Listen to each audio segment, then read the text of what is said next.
for participants. So just to welcome everyone, welcome to this Africa Safer Internet Day webinar. So as you are all joining us, I would urge the participants, go ahead in the chat, tell us where you're joining from. Tell us also what AI tool you use. These days, people even use more than one AI tool, right? I stick to one because, I mean, I don't want my information out there. The risk increases.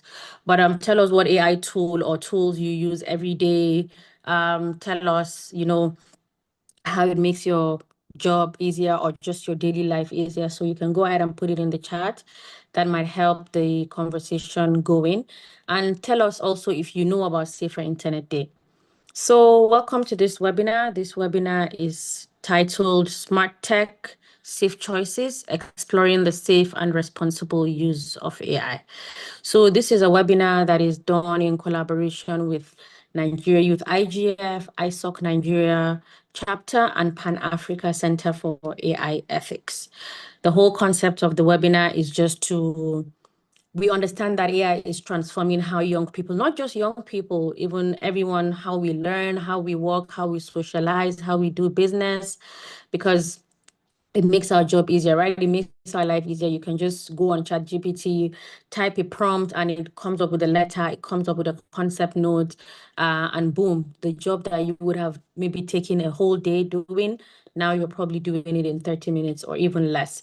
But despite all of these easy way of doing things that AI has done, it also exposes us to a lot of, threats, a lot of risks online. So today we're here to learn about how to make safe choices, how to use AI responsibly, because it's no longer about should we use AI, it's about how should we use it, how should we be safe, how should we be responsible when using it.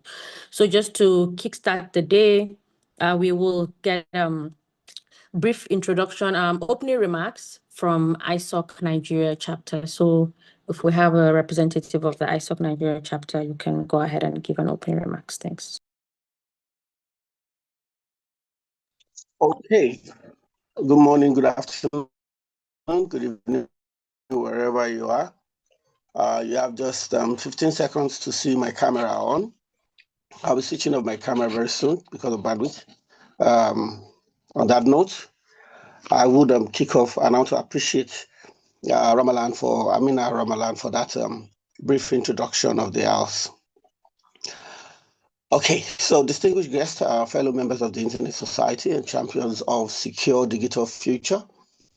We're here right in Nigeria. We're celebrating as the Nigerian Youth Internet Governance Forum. So I say good morning to you all. On behalf of the Internet Society, Nigerian chapter president, it is a privilege to welcome you as we commemorate Safer Internet Day. Each year, this occasion serves as a global call to action.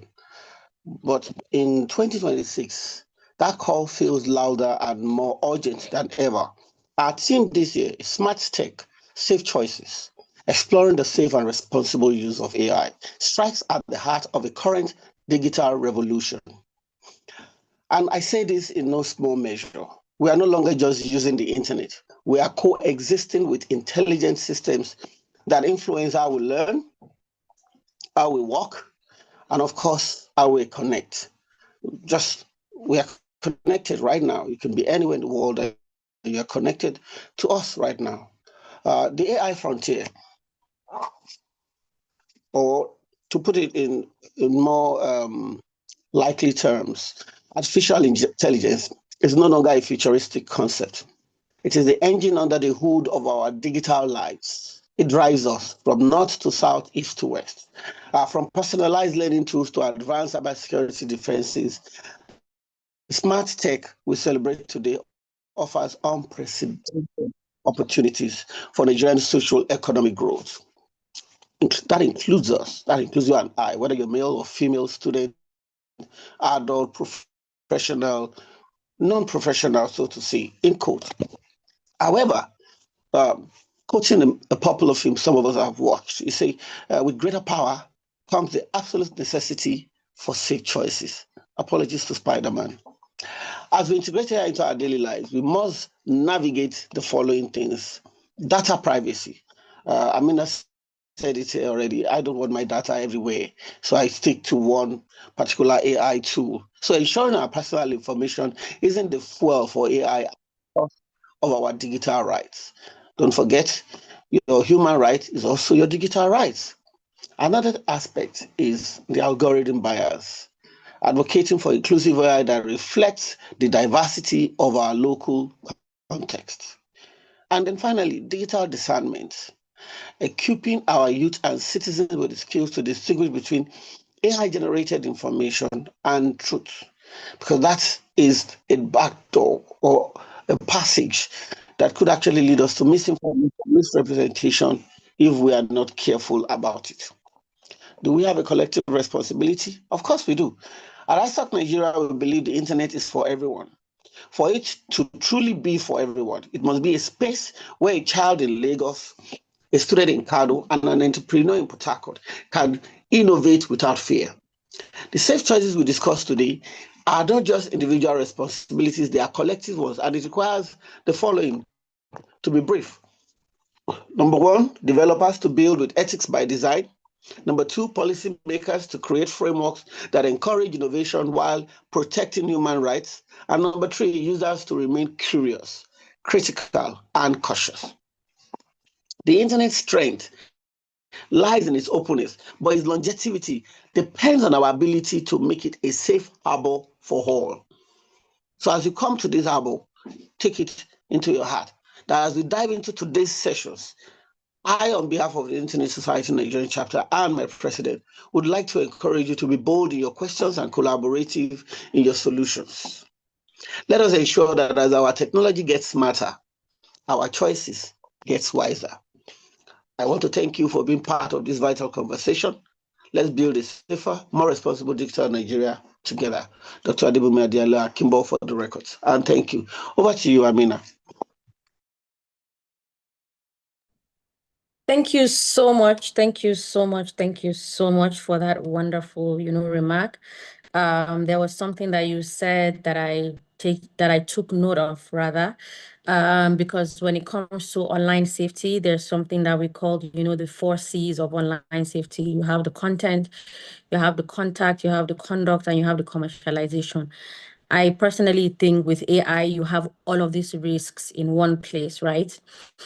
Because we have seen cases, so many cases online of, kids, either the AI feeding them one information or the other, and it has become to their own detriment. So without further ado, I will be proceeding to our very first session of the day, which is on understanding AI in everyday life.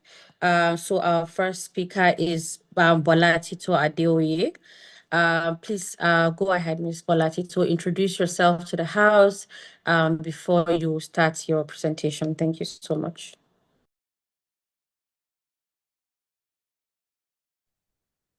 Good morning, everyone. Please, can you confirm that you can hear me, please? Yes, we can hear you loud and clear. Okay, thank you. So my name is Balatito Adeoye, and I'm Loud a and clear. Okay, thank you very much. My name is Balatito Adeoye, and I'm a research assistant at Pan-African Center for AI Ethics. And what I do is at the intersection of law and technology. So, how we talk about AI, we talk about technology. It's very important that we also learn to regulate it, just as we've mentioned. And some of these ways is to research the new methods for regulating it, is to ensure that policies are made in this regard, and that is an introduction of what I do. Thank you.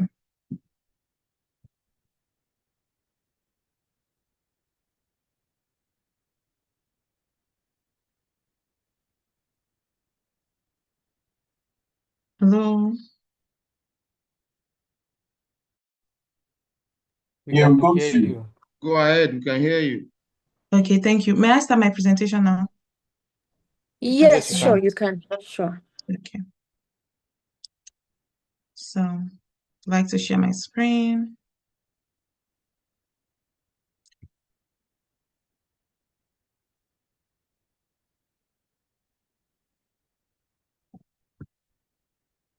So, like I said earlier, I am from Pan-African Center for AI Ethics, and what we do is that we are an organization dedicated to advancing the ethical development, application, and governance of artificial intelligence technologies. Our mission is to create a balanced and inclusive environment where AI technologies not only enhance human capabilities, but also protect human rights, promote social well-being, and contribute to sustainable development, sustainable global development. One of the ways we do that um, is to create innovative programs. Like one of our flagship programs actually is the AI Summer School, and it is coming up soon. So please, if you're interested in this, you can check us out on any social media at Pan-African Center for AI Ethics, or you can reach out to me on LinkedIn. Thank you. So this is what I'll be presenting today. This is my outline. First, I'll start with the introduction to artificial intelligence. I would proceed to the effects of artificial intelligence. We talk about deepfakes, AI-powered scams and fraud, AI data harvesting and surveillance, and then conclusion. Thank you. So firstly, I'll start with what is artificial intelligence. Now, I know we all have an idea of what artificial intelligence is, but in reality, artificial intelligence refers to computer systems that are designed to perform tasks that ordinarily require human intelligence. This does not mean that they're coming to replace us. It just means that they are optimized to perform those tasks. Some of these tasks include understanding languages, identifying images, in fact, generating content. I'm sure a couple of us are familiar with AI tools like ChatGPT, and now how you can go on ChatGPT and generate pictures in seconds. So these are some of the things that we can use AI for. How does AI, artificial intelligence, how does it differ from the tools we've had before? Now, we've had technology tools in the past. It's not a new phenomenon. But what makes artificial intelligence particularly different and special is that it learns from data, not just fixed rules. Now, those old softwares we had, the way we prompt them, they're very different. Can imagine using Siri if you use iPhone or even Google Voice Assistants. You tell it, hi, please, Siri, what is the time? And it will tell you exactly that. It doesn't go beyond that. And that is just how the old softwares we used were.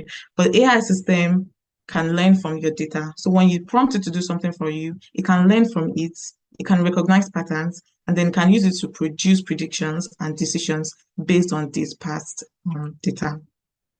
Something I would liken to a recipe and a chef. Those old software systems were more like a recipe. You had specific goals, like you want to boil water, you want to add pasta, you want to drain or serve. But with this AI system now, artificial intelligence, it is more like a chef because it has learned a lot of recipes, and it acts based on instincts and experience. So you can go beyond what you tell it to do if you prompt it properly. It can act on prediction.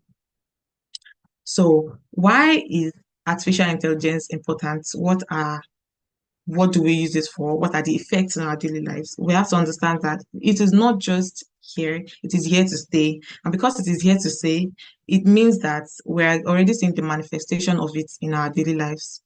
One of the ways is it personalizes and creates reality. Now, previously, if we're using social media in the early 2000s, it was very different from what it currently is now. Now, with algorithm systems, AI algorithm systems, your previous engagements, the time you spend, the demographic you interact with, and the similar users, it can create your feed for you. It will recognize these patterns to create what you would like.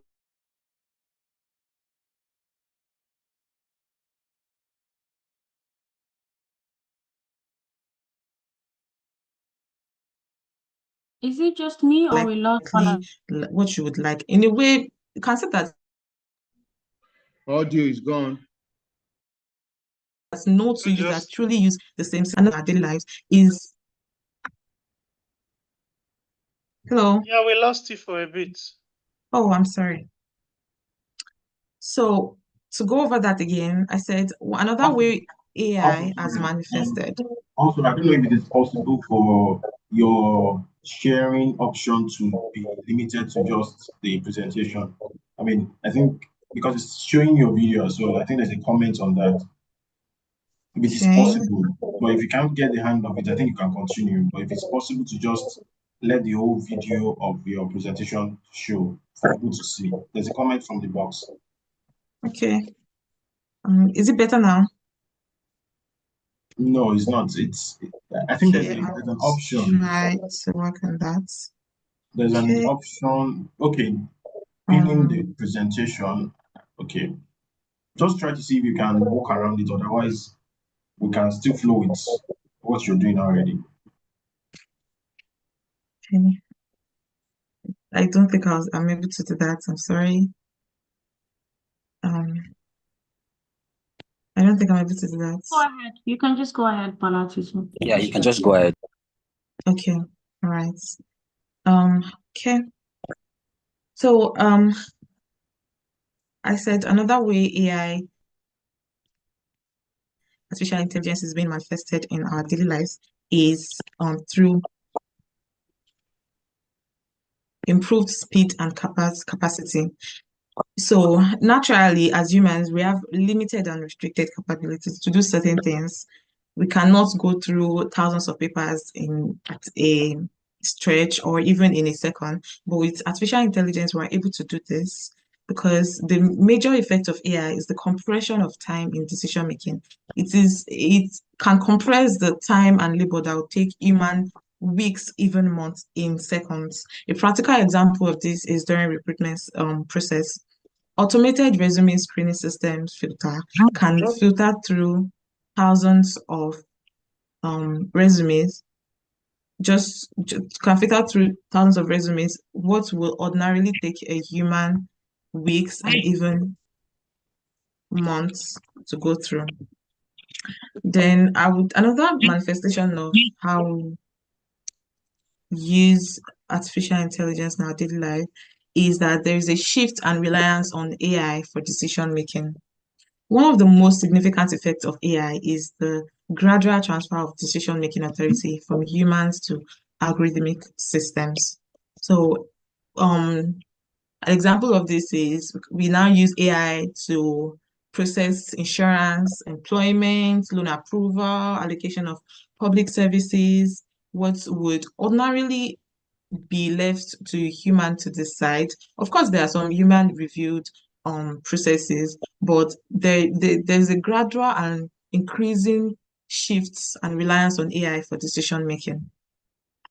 AI, artificial intelligence, has also been very helpful in helping us to reshape communication and creativity.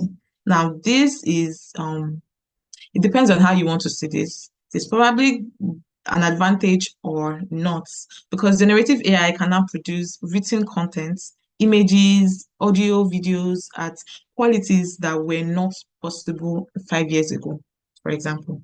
What it does is that, on one hand, it opens up access to creative tools that require years of specialist training. If, for instance, you probably had to learn how to sing, go through the music school just to be able to produce a studio album. But now you can use, with the help of AI, can produce audios that sound nearly perfect, even if you are not very skilled in that in that space. But it also raises deep concerns about authorship, intellectual property, and rights of human creators. So those are some of the ways AI has been manifested in our daily lives. But of course, we cannot do without talking about certain aspects of AIs that are very concerning and require us to continue and intensify on regulating AI. One of these is deepfake. Deepfake. So a deepfake technology, what it is that it uses AI to create a video, audio, or any sort of content that is very realistic, and it depicts people doing things or saying things that they never did. So what it does is to falsify a piece of content. Back then, this deepfake technology, it required significant technical skills. In fact, some of these people were called people that had access to this, they were spies, government spies that could only carry out things like this. However, now anybody with a mobile phone or any sort of gadget with a reliable internet supply can access and create realistic deepfakes, the barrier has completely collapsed. So an example of this was in the former president of United States, Joe Biden. There was a deepfake video of him going around telling people not to vote. Now, whether that had effect on the election or not, it is not certain, but it is just to let us understand that this technology is very advanced and this is part of what AI does. Another way AI is causing major concern is because of AI-powered scams and fraud. AI has substantially enhanced and widened the reach of online fraud. This change comes down to three things. The first is the quality of deceptive content. The second is the scale of operations. And the third is the personalization of attacks. The quality of deceptive content. Now, previously, and if you are Nigerian or even African, we've all had one experience or the other of people calling us, telling us, trying to scam us. It is called, I believe, 419. So these traditional online scams, they were very identifiable by poor grammar, generic content, or somebody pretending to be a native of another country. Meanwhile, you have an accent of a Nigerian. So it was very easy to recognize. But now with AI, large language models can now produce flawless, highly coherent, and deeply convincing content. The quality markers that once help us spot these scams have been largely eliminated. So an email or a message that would previously have looked fake now look very realistic. And if you're not very cautious, you could fall victim of these scams. Another way AI has revolutionized scams and fraud is the scale of operations. In the past, this used to be limited because, of course, human labor is limited. It was not very widespread, so to say. But now with voice cloning technology that can replicate the voice of any family member, as long as you give it to AI, you give a sample of that voice to AI. AI can replicate the voice of your parents, your friends, and so on. And with the way they impersonate these voices, the goal is to trick the recipients because the voice sounds familiar and real. So victims they are more likely to believe this. It has also led to personalization of attacks. AI enables fraud at large scale through automation. So what it does is to generalize large volumes of messages that appear to come from trusted sources targeted at you at a scale that no human fraudster could match. It's also important that when you keep in mind deepfakes and how AI has revolutionized fraud and scams, you also keep in mind data harvesting and surveillance. Now, we all know data is the new gold.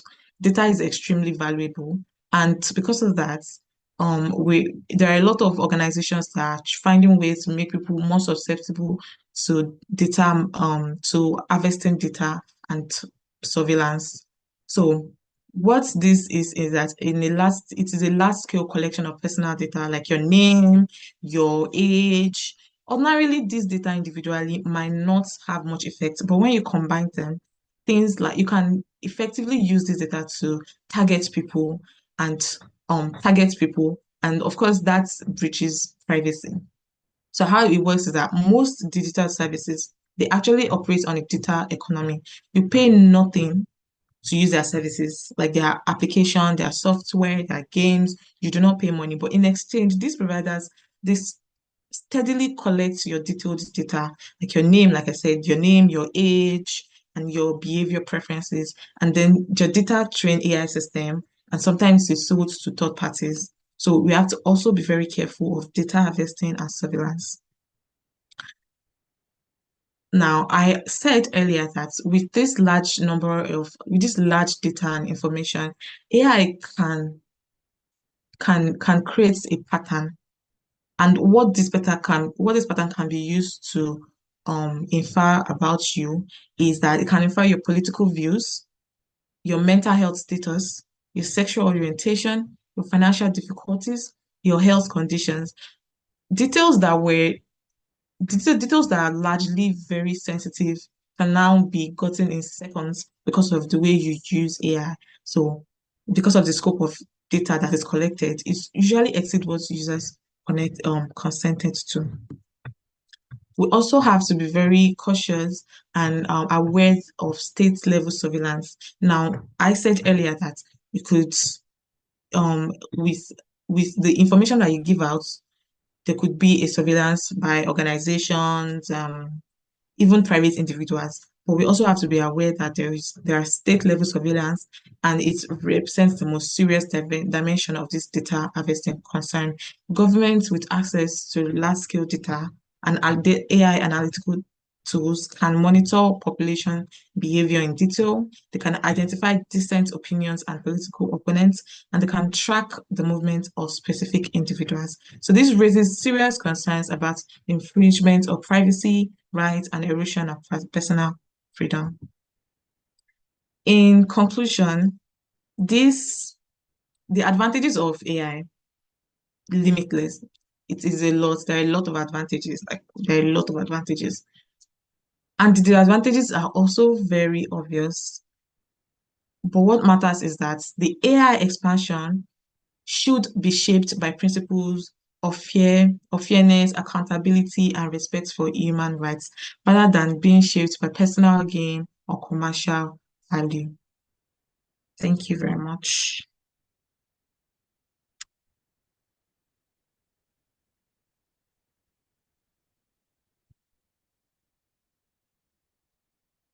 Thank you very much. I'm done with my presentation.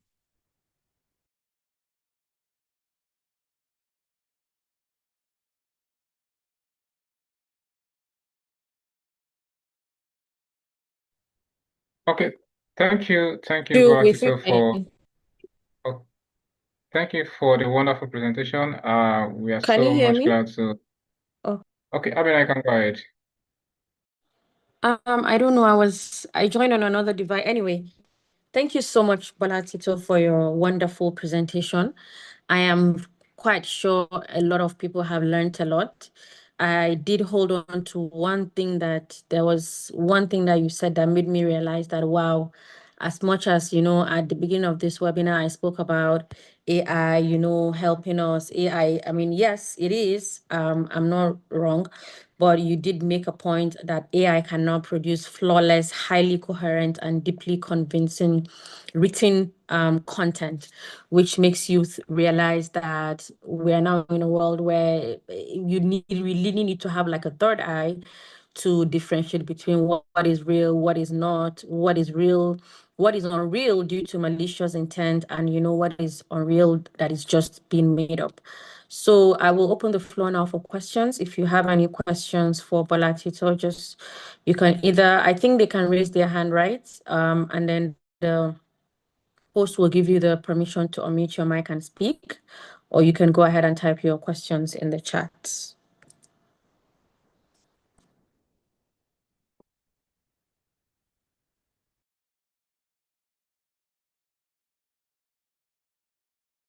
I see a hand, Bolaji.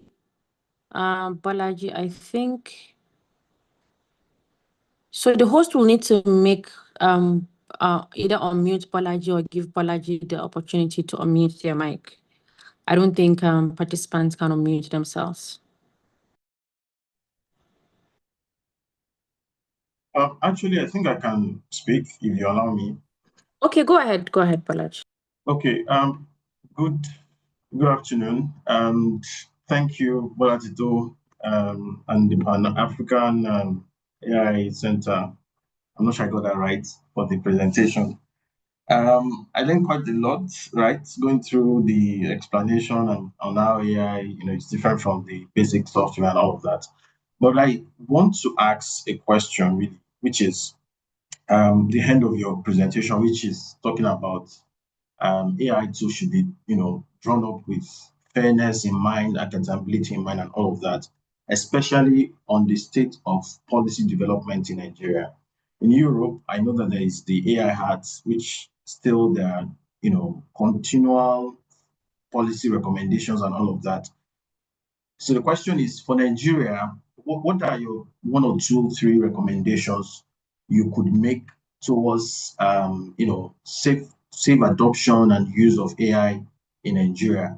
It could be reference to existing law, the recent Nigerian data, is it Data Protection Act or so, whatever. What would you say should be top priority in terms of policy recommendation to safe use of AI in Nigeria, in your opinion? Thank you very much for the question. So, in terms of laws and policy, we do not have any specialized law on regulating AI in Nigeria. We do have the one for data, which is the Nigeria Data Protection Act. However, so one of the things I would recommend is that we already have the AI national strategy for Nigeria. It would be better if we can also start working and adopting a specialized AI law, because AI is very vast and we need to treat it very seriously as well. Then the second recommendation is that for data protection, we have the Nigeria Data Protection Commission, an agency that oversees data protection in Nigeria. If we could create another agency like that for AI, just to oversee the responsible and safe adoption of AI in Nigeria, I think that would work fantastic as well. And the third recommendation is that there should be strict adherence to privacy by design concepts. Now, privacy by design concept just means that in every tool being developed, adopting AI, we should put in mind that that there should be safety, accountability, transparency to use these tools. It's not just that we create new startups, develop new tools with completely taking away privacy by design concepts. So those are the three things I would recommend. Thank you very much. Thank you so much.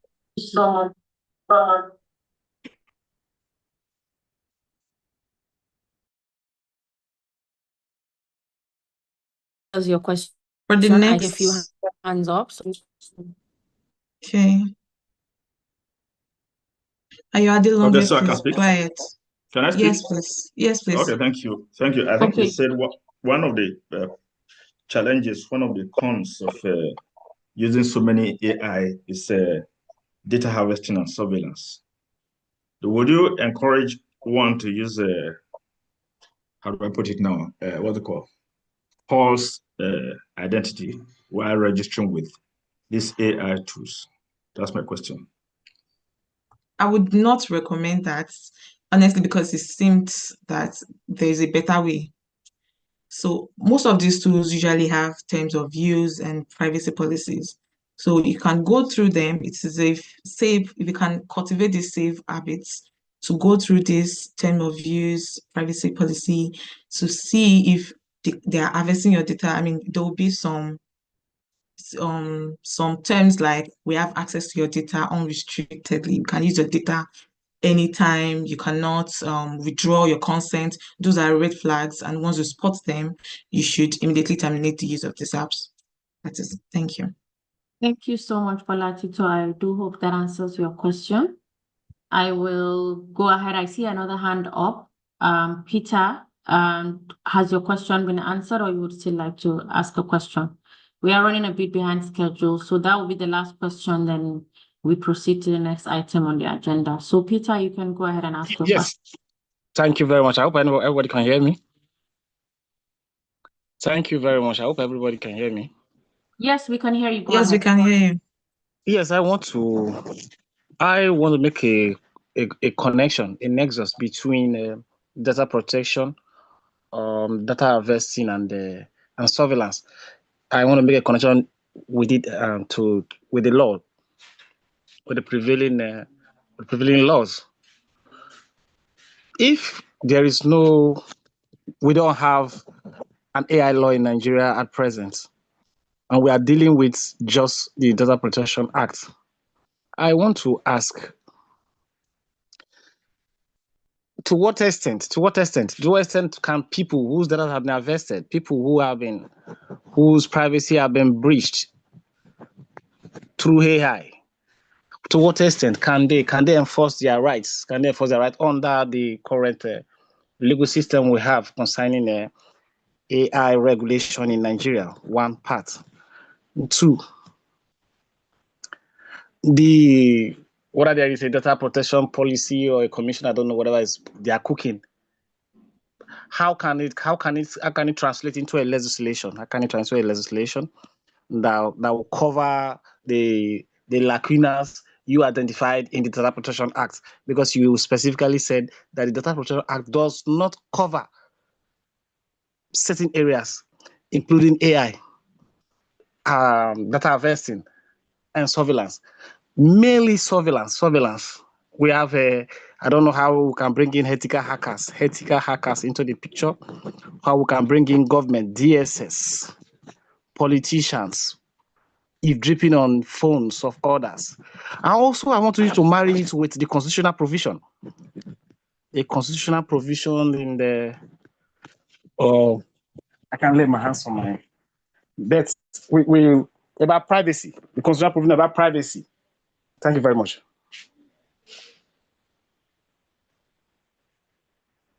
Thank you very much. Can you hear me? Yes, I can. Thank you. Yes, So please. the first part of your question is that for people that their data has been breached, how can they address this? So in the Nigerian Data Protection Act, there is a section that talks about how you as a person, you can request for the deletion of your data. You can ask for your data to be deleted if it has been breached. So, and also if you notice that if your data has been breached, that means that there's a lack of consent. That means you did not consent to how your data has been used. So there's also the issue of the consent. It addresses that. You can request for your data to be deleted, and you can go to the NDPC, the Nigerian Data Protection Commission. You can employ a lawyer, you can fight for this because it is it is a breach of your privacy rights, and the law backs it up. That's one way you can address that. Then the second part of it is the agencies, DSS, how can we bring in other people? So when I said that there should be a specific agency created for AI. Now you need to understand that the law is good. It's good to have laws, but you see, human are the functional part of the law. If there is no agency to act on the laws can be non-functional or dormant. You mentioned DSS, and that is one agency rather. DSS acts for this law on behalf of these laws. So if a specified AI agency is created, I'm sure it will address that. They will target and enforce the law as it has been specified. Then the third part of your question is there a constitutional provision? Actually, in the Constitution, there is the right to privacy. If your right to privacy has been breached, it can come, or if your data has been breached, it can come under this constitutional right to privacy, and you can enforce it under the law in any Nigerian courts. Thank you.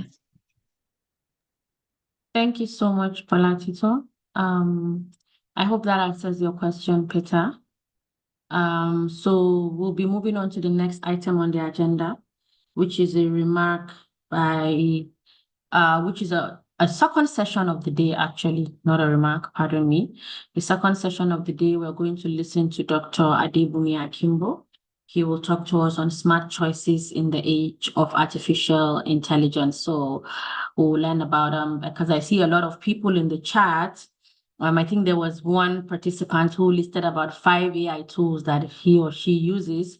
I mean, I know we do have, complicated jobs that require us to use those AI tools, but now is the time to listen to how you can make smart choices in the type of AI, how you use them, how you verify information, how you make informed choices, within this AI tool. So, Dr. Akimbo, over to you, please. Thank you.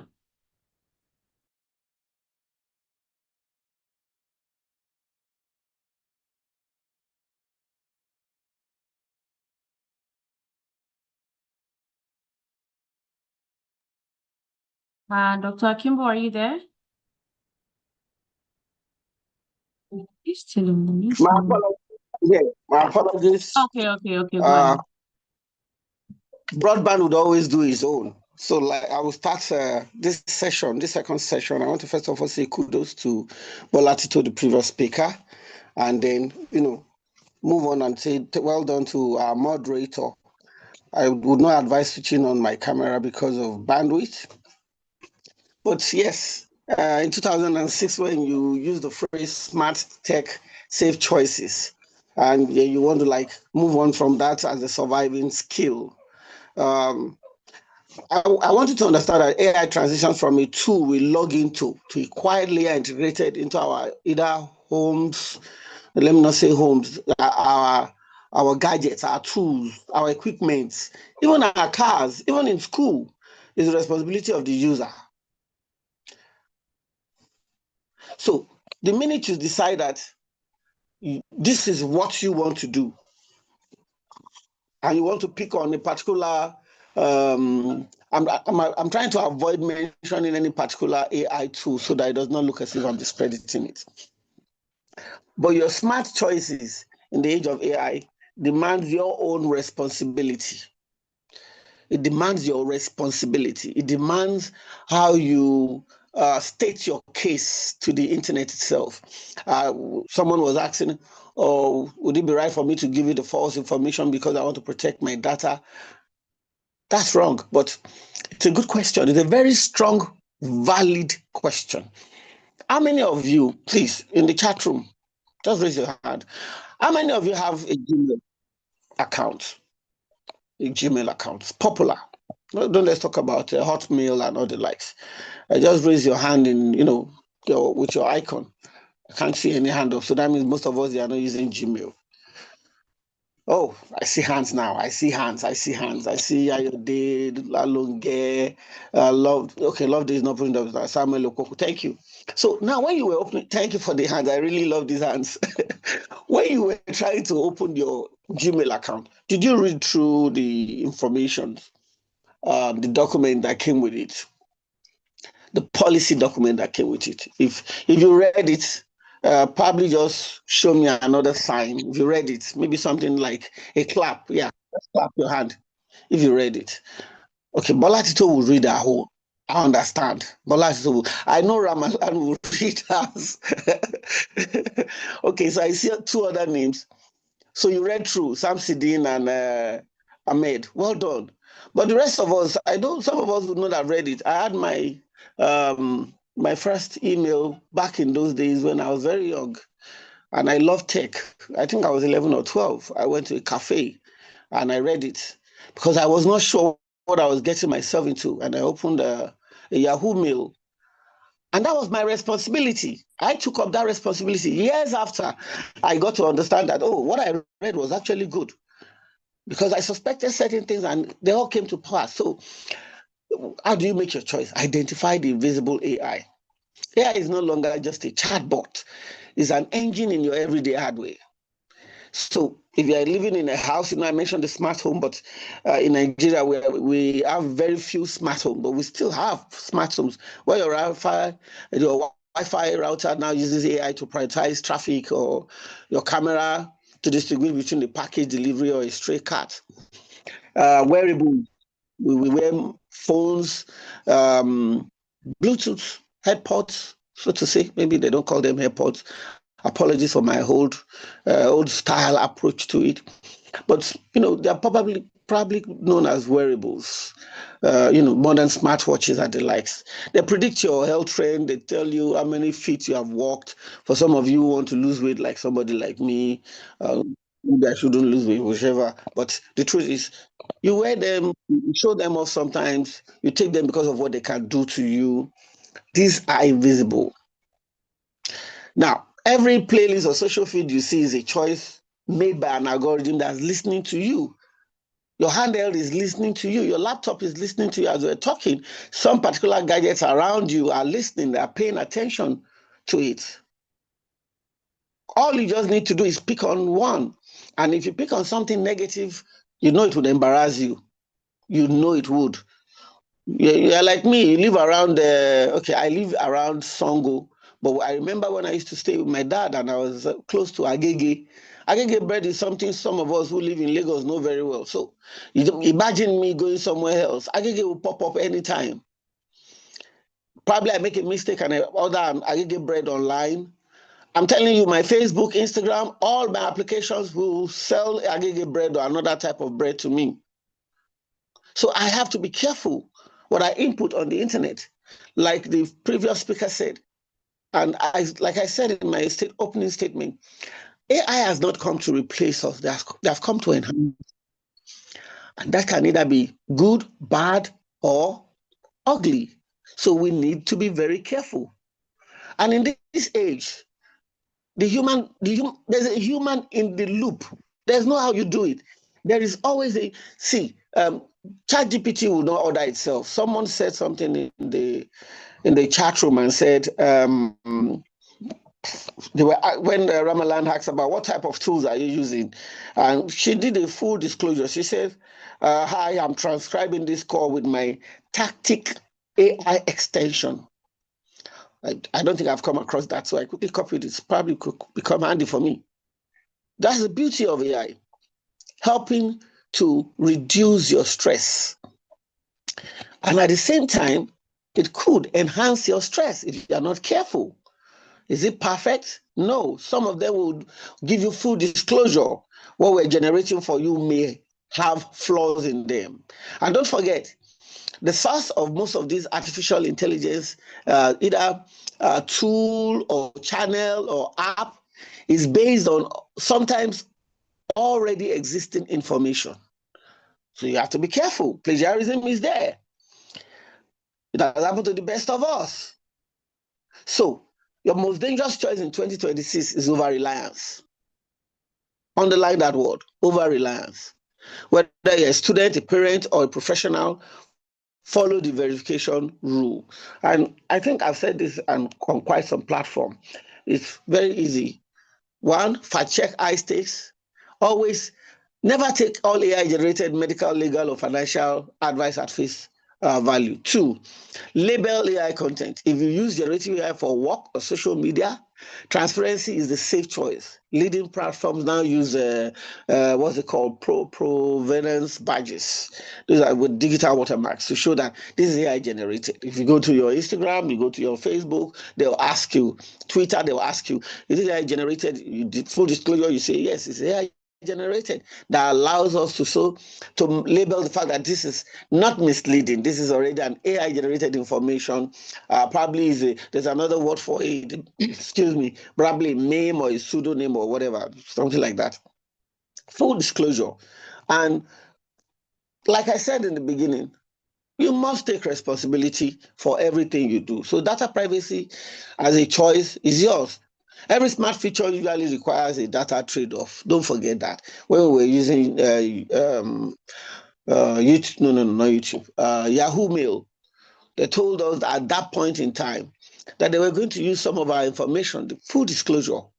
And so when people discovered there was some backdoor transaction with data, they shout out, but it was written there in black and white. It was inked. There was a trade-off. So always audit your permissions. Accept all, accept some, tick some. At least once a month, check which apps have background listening or continuous location enabled. Some of the Google Gmails that we have will actually tell you that. Others may not, but you will know. When you mention a particular word, excuse me, frequently around your gadgets, and then you see it turning up on another platform, you know that something is listening here. When buying new tech, always choose devices that offer on-device AI. And this means the data is processed locally on your phone or your gadget rather than being sent to a cloud server or keeping your habits private. On-device AI. Just type it down, write it down. You can do more research. It's more or less like processing the edge or edge processing, so to say. And then without taking too much of our time, because we can speak about this all day, understand one particular thin line, yes. The thin line between good and bad. Ugly is just in between. Pardon me for that, but that's the truth. The AI you choose to use to signal, which can the AI you choose today will affect your tomorrow. Let me just use that word. It can be positive, it can be negative. Again, if you're in between, is ugly. That's a fact. And that's about ethical consumption. Ethical consumption. And there are two things to it. Be aware that AI can inherit the biases of its creator. At a point in time, there were certain words that if I go ahead and I Google them, I know the result I get will be negative. And I understand that's a bias. I really don't appreciate it, but there's nothing I can do. It has inherited the bias of the creator. If an AI tool consistently gives one-sided or stereotypical results, report it or switch to a more inclusive model. Second one, energy consciousness. Training and running large AI models consumes significant power. So use AI for tasks where it has real value rather than as a default for every tiny search. And when you come to platforms like this, and we have to have a small room where we can discuss, we share information. We get to know this is better. This will give you some fact. This will give you even the source. You'll be able to confirm that this is what it was. And so I say to you, on a final note, smart choices in the age of AI is basically on your own self-responsibility. You must be responsible for everything you do. On that note, without taking too much of our time, I yield the floor back to Amina Ramalan. Amina, thank you for having me. Akimbo Adebumi for the records. Thank you so much, Dr. Akimbo. Whenever Dr. Akimbo speaks, I'm surprised Dr. Akimbo wants to limit his words of wisdom today. Whenever he speaks, he says a lot of things that I always need to put down somewhere so I can remember. And one thing that he said that I must agree with is over-reliance, right? Because of course, as the old saying goes, too much of everything is not good. So over-reliance on AI is what is one of the biggest issues that we have. It is stopping us from critically thinking. I myself am guilty, right? Sometimes it's just easy to put in a prompt and you're not thinking about, oh, how do I put this letter together? How do I put something together? And you're just putting it in there. So thank you so much, Dr. Akimbo. I'm sure you will have questions from the audience. So I'm opening the floor for questions. If you have a question for Dr. Akimbo, please raise your hand or put it in the chat and I will read it out. So the floor is open.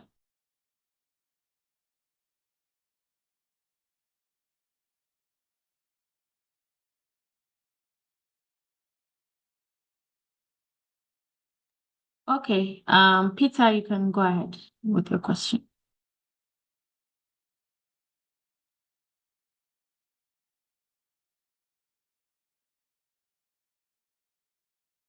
Peter, are you having difficulties unmuting your mic? You can go ahead with your question. I see your hand is up.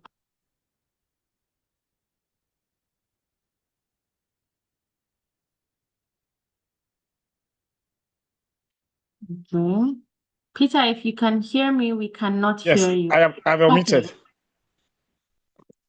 So I want to ask the AI tools. The issue of over-reliance. I'm beginning to feel something. That most times the more you rely on AI, you also loses your intelligence. I don't know if there's a connection. Can you hear me, sir? I can hear you. When you use AI, I don't know how. I'm even ashamed of saying this in the public. But I'm trying to work in that. Is it spiritual? I don't know. The more you rely on AI, you sometimes loses your inborn intelligence to do certain things for yourself, like write a simple letter, like what you said. That sometimes we just even just to write a simple letter, we rely on AI. And I want to ask again: is it possible that it's perceiving your mood? The AI is perceiving moods, and they're like we are dealing with something from alien. There's something alien, something from outside the Earth, something from space. I don't know. Is there any connection with this? I think those are two areas I want to know. Thank you. Okay, so I spoke about over-reliance and I spoke about bias. So let me put your alien in the bias. So if you read too much of, if you watch too much alien films and you read up too much alien documents or articles, you feel the way you have just said. So narrow your concentration or your focus on something that would not disturb you.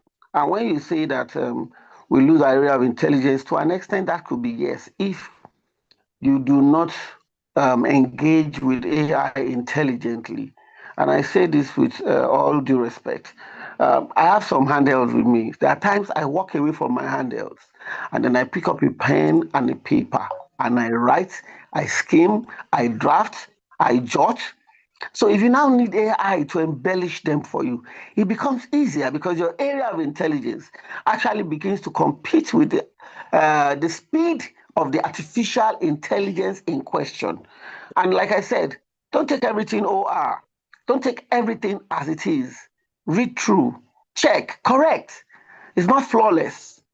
It can only be a little flawless based on your own understanding and exposure in that particular area. We are not saying AI is bad.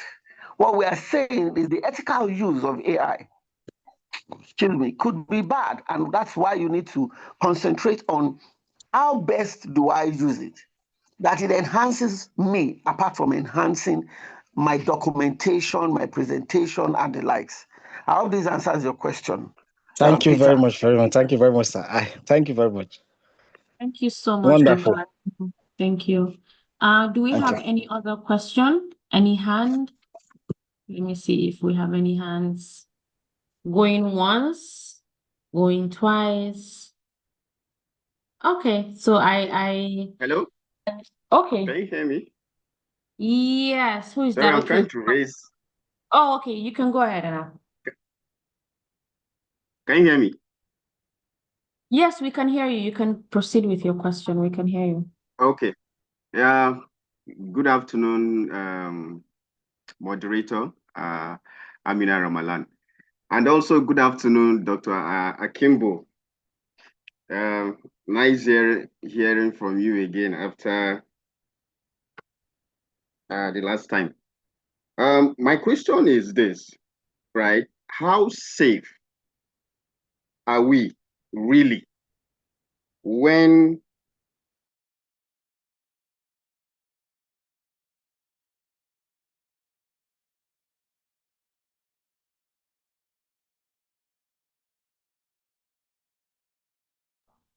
Bond, if you can hear us, we cannot hear you anymore.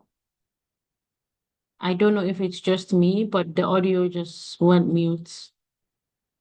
Can anyone else hear Bond?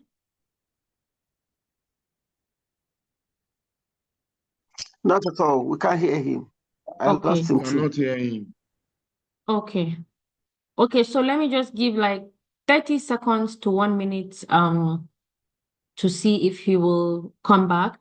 We're slightly good with time. We do have about 15 minutes more, and all we have left is Q&A and then the closing. So just to maybe give him the opportunity to probably fix his network and come back to ask the question. So I don't know if Loveday is here. Loveday, you can maybe say a few things.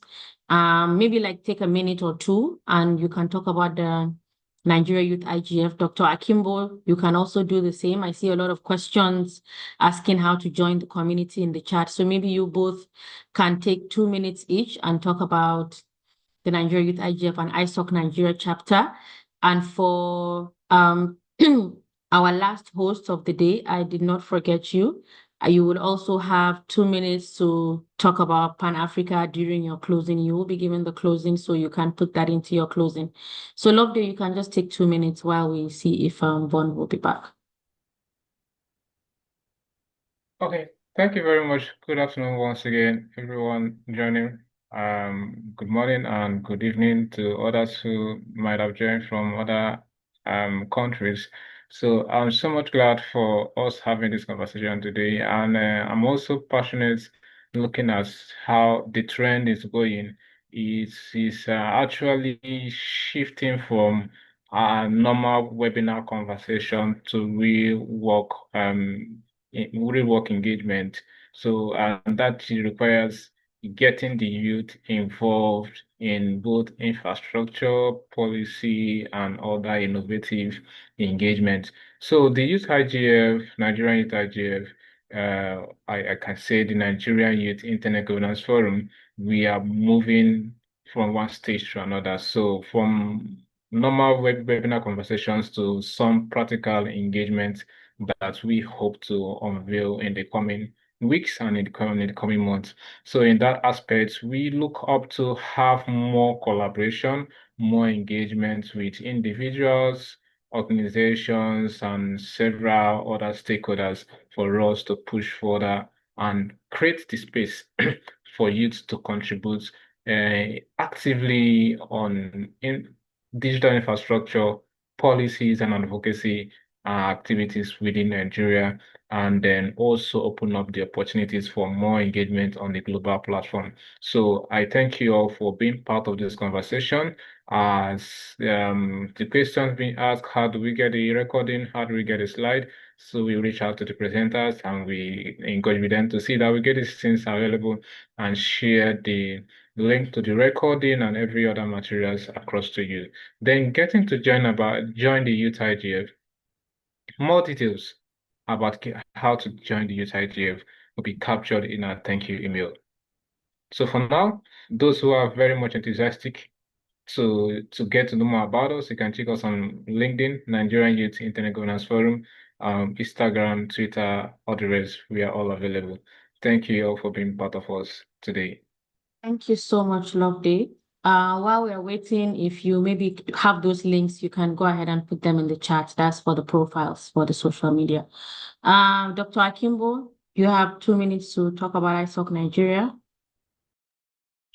Okay, I have 2 minutes. Bond, I see your audio is still open. If you can keep your questions short and send it on the chat, I can respond because I have a diligent moderator who don't allow me to do more than that. And she has given me 2 minutes. And okay, I've taken out my 2 minutes already. Welcome, I say to you, anyone who has not been a member of the Internet Society. We always say at the Internet Society, the Internet is for everyone. Our vision is to drive everything we do, which is around non-profit. We're a global community-driven non-profit. Together with what we call the Internet Society Foundation, we provide technical and policy expertise, infrastructure, funds, and skills training, key components of an accessible, reliable, and safe internet. We are rooted in the origins of the internet because we are passionate about what we do, which is preserving the foundations on which the internet was built.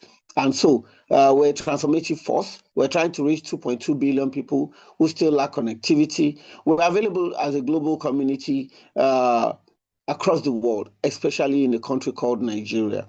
ISOC, which is Internet Society in Nigeria. As a Nigerian chapter, we run 6 regions across Nigeria, understanding the fact that we are wide. We welcome anyone who wants to become a member. All you just need to do is go to isoc.org. I'll put that in the comment section. Already, I've shared the Telegram page of the Internet Society Nigerian chapter in the comment section for people who have not known anything about ISOC or who are old members willing to, become active again.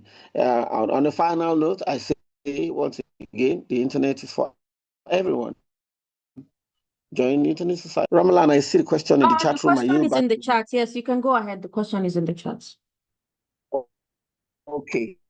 So the question is, I'll read it out. Okay. How safe are we? Like I said, my moderator runs the tight schedule. How safe are we, especially the globally south countries, when we don't produce these tech devices, we only assemble?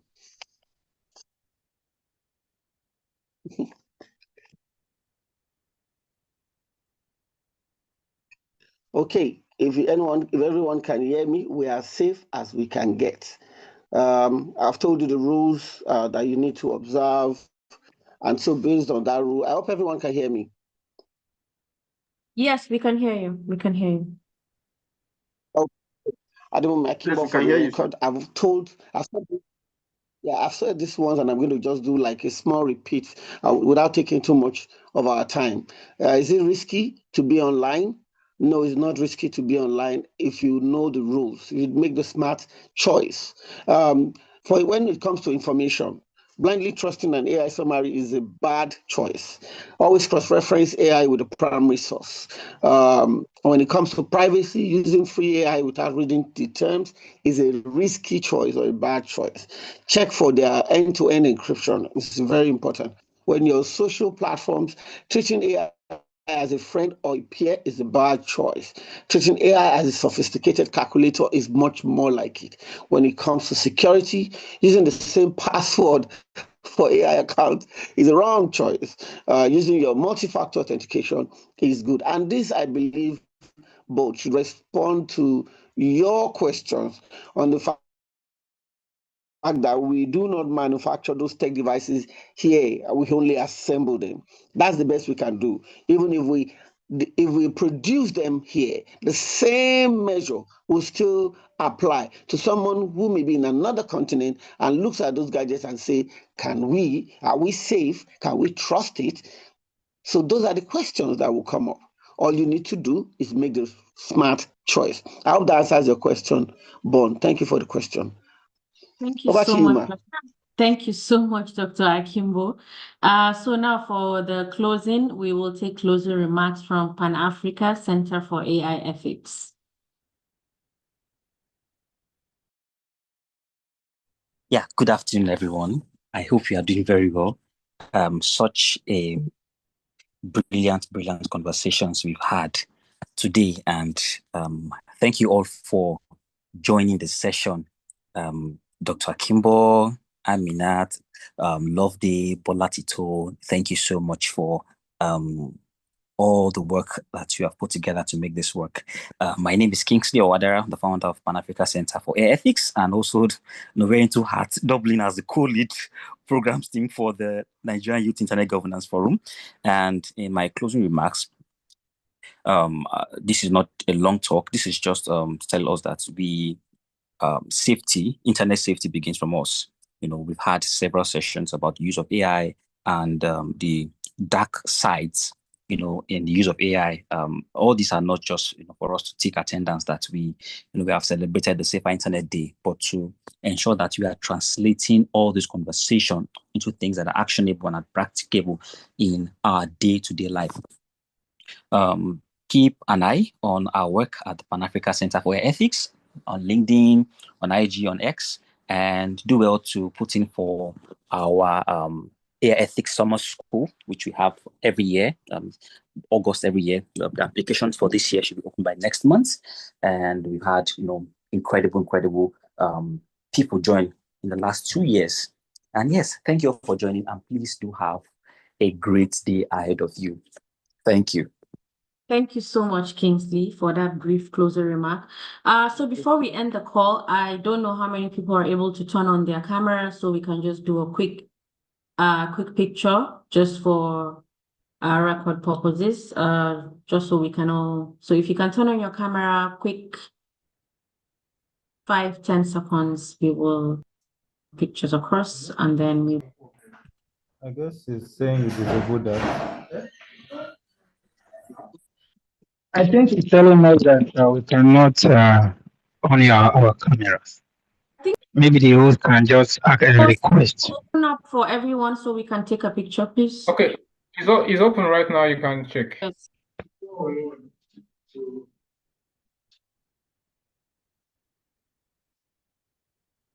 So I will take in 3, 2, 1.